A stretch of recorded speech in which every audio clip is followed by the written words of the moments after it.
Hello students, welcome back to my YouTube channel and today we are reading 12th lesson of English, The Selfish Wolf.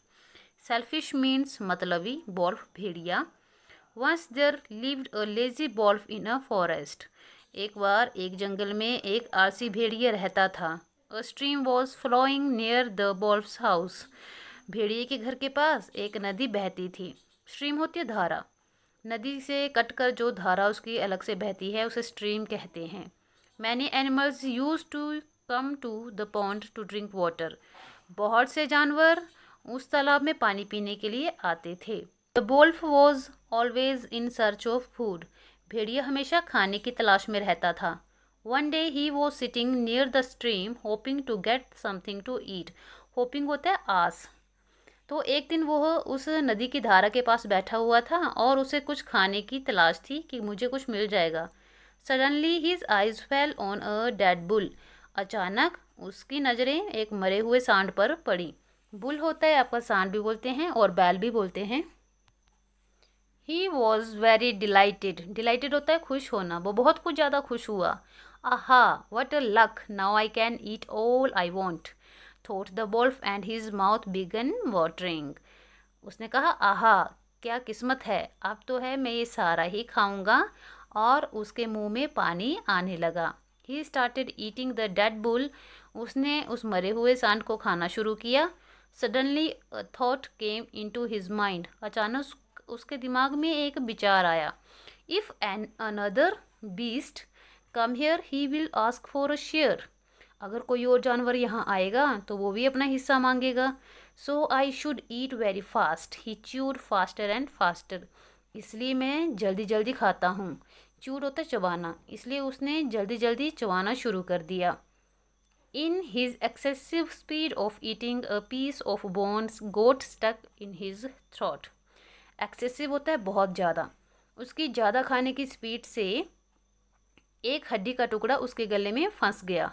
Oh cried the wolf. He tried many times to bring the bone out of his mouth.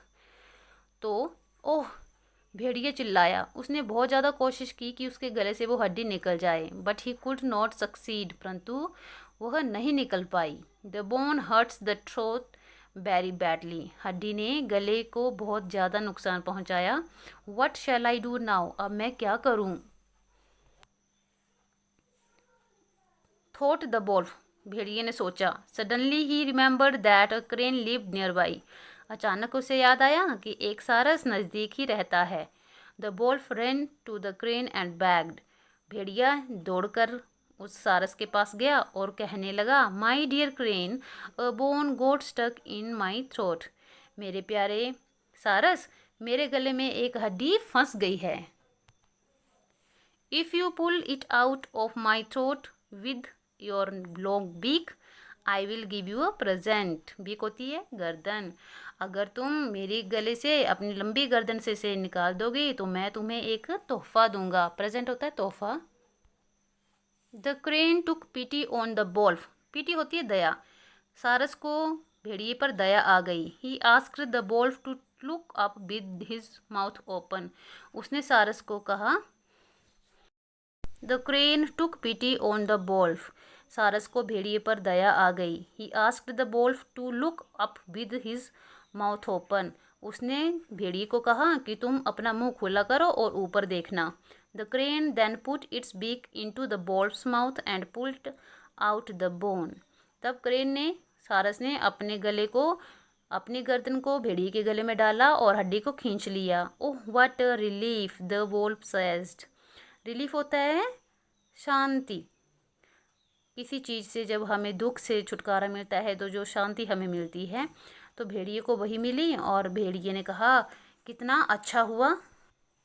Now where is my present ask the crane. सारस ने कहा अब मेरा तोहफा कहाँ है.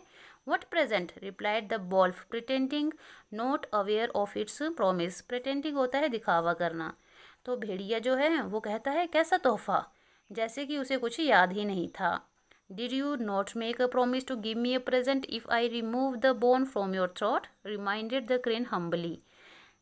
सारस ने नम्रतापूर्वक कहा क्या तुमने ये वादा नहीं किया था कि मैं अगर तुम्हारे गले से हड्डी निकाल दूंगा तो तुम मुझे एक तोहफा दोगे. Is it not a present that you put your head into my mouth and got out alive?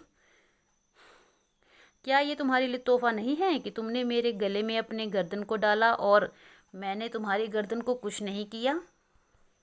I could easily crush your head when your beak was inside my mouth, said the ungrateful wolf and went away. उस भेड़िए ने कहा कि मैं चाहता तो तुम्हारे गले को आराम से काट सकता था, लेकिन मैंने ऐसा नहीं किया, और भेड़िया ऐसा कहकर चला गया. The crane felt helpless and decided not to help any ungrateful creature in future. जो सारस था उसे बहुत दुख हुआ कि उसने हेल्प की थी और उसे कोई फ़ायदा ही नहीं हुआ, तो उसने ये निर्णय किया कि आज के बाद वो किसी भी प्राणी जो अनग्रेटफुल होगा, जो किसी की एहसान को नहीं मानता होगा, भविष्य में कभी भी हेल्प नहीं करेगा. तो स्टूडेंट, ये था एक बहुत अच्छी स्टोरी थी क्रेन की और वॉल्फ की. तो हमें इस कहानी से सीख मिलती है कि हमेशा दूसरों की मदद करनी चाहिए, तो उसका एहसान मानना चाहिए, ना कि उल्टा उसे ही दोष देना चाहिए. तो ये हैं इसके वर्ड मीनिंग. सेल्फिश स्वार्थी मतलबी, स्ट्रीम धारा, पॉन्ड तालाब, डिलाइट खुशी आनंद, च्यू चबाना, एक्सेसिव बहुत ज़्यादा, थ्रोट गला, क्रेन सारस, पिटी दया, रिमाइंड याद दिलाना, प्रेजेंट तोहफा, क्रीचर प्राणी या जंतु. अभी इसके क्वेश्चन आंसर करेंगे. The wolf was always in search of food. The wolf ate a dead bull.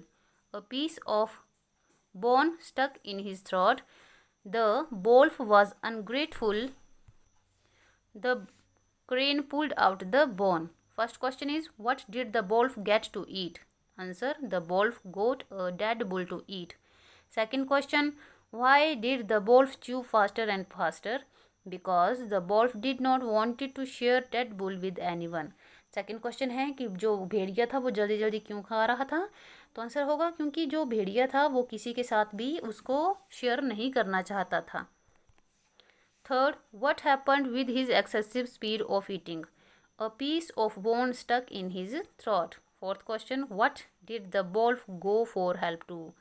The wolf went for help to a crane. And its last question is, who was considered ungrateful and why? The answer is the wolf, because he was selfish and he did not completed his promise. So student, this was your lesson 12, the selfish wolf. I hope आपको अच्छे से समझ आ गया होगा. तो channel को subscribe कर लेना है, वीडियोस को लाइक करना है और अपने फ्रेंड्स के साथ शेयर भी करना है. Thank you, thanks for watching. Have a good day, stay safe, stay